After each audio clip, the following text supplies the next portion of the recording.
ಸಂತದ. ತೊಗರಿ ಕಾಳು ಹೆಂಗಿದ್ದು ರೀ ಅದಕ್ಕೆ ಮೊದ್ಲಿನಕ ಇವಕ್ಕ ತೊಗರಿ ಕಾಳು ಚಂದ ಬಂದವ್ರಿ ಸರ್. ಚಂದ ಬಂದವ್ರಿ.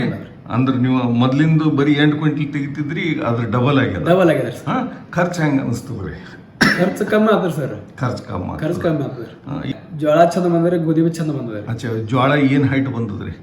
ಹೈಟ್ ಎತ್ತಗೆ ಅದಾವ್ರಿ. ಎತ್ತಗೆ ಜೋಳ ಅದಾರಿ. ಹಾ, ಮೊದಲು ಕೆಮಿಕಲ್ದಾಗ ಇಷ್ಟ ಎತ್ತರ ಹತ್ತಿವೇನು? ಅಷ್ಟು ಎತ್ತರ ಆಗ್ತಿಲ್ರಿ. ಹಾ, ಮ್ಯಾಗಿನ ತೆನಿಗಳು ಹೆಂಗ ಅವ್ರಿ ಸಲ? ತೆನಿಂದ ಸೈಜ್ ಅವ್ರ ದಮ್ಮ ಅವರಿ. ಗೋಧಿ ಚಂದ ಅದ ರೀ. ಚಂದ ಅದ ರೀ. ಚಂದ ಅಂದ್ರ ಮೊದಲು ಕೆಮಿಕಲ್ ಇದಕ್ಕೆ ಏನೇನ್ ಫರಕ್ ಕಾಣಿಸ್ಲತ್ತದ್ರಿ? ಅದನ್ನೆಲ್ಲ ಮೆತ್ತಗೆ ಆಗ್ತದ ರೀ. ಮತ್ತ ನೀರ್ ಹೆಂಗ ಹತ್ತದ ನಿಮ್ಗೆ? ನೀರ ಅಟ್ ಹೋಗಲ್ ನೀರಿ. ನೀರ್ ಕಮ್ ಹತ್ತದ. ಕಮ್ ತರ್ತ ಹತ್ತದ ನೀರಿ. ಠೀಕ್ ಅದ. ಮತ್ತ ರೋಗ ಇವೆಲ್ಲ ಏನ್ರ ಕಮ್ಮವ ಏನ್ ಹೆಚ್ಚಾಗ್ಯದ? ರೋಗ ಇಲ್ಲ, ರೋಗ ಅಟ್ ಬರಲ್ರಿ. ಬರಲ್ಲ. ಕಮ್ ಬರ್ತದ. ಕಮ್ ಬರ್ತದ.